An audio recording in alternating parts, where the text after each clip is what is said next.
আজ আমাদের এঁচোড় পনির আলুর তরকারি দিয়ে অদ্রিজা পরোটা খাচ্ছে। দেখি খেয়ে অদ্রিজার কেমন লাগে। কেমন হয়েছে?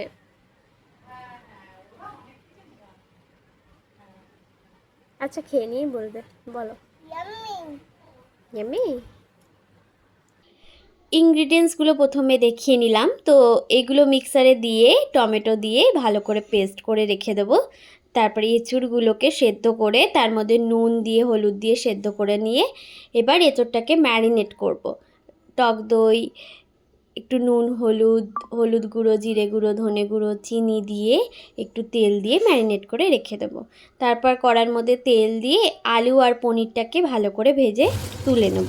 তো আলু পনিরটা ভাজা হয়ে গেলে পনিরটার মধ্যে একটু জল দিয়ে রাখবো যাতে না পনিরটা শক্ত হয়ে যায়।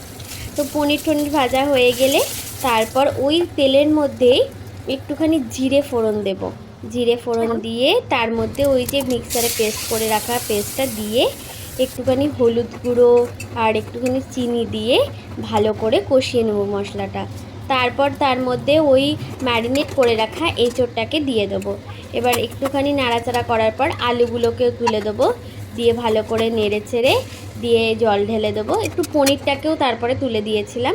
তার মধ্যে একটু কাশ্মীরি লঙ্কার গুঁড়ো, একটু ধনে পাতা, একটু কাসুরি মেথি দিয়ে ভালো করে নামিয়ে নেব।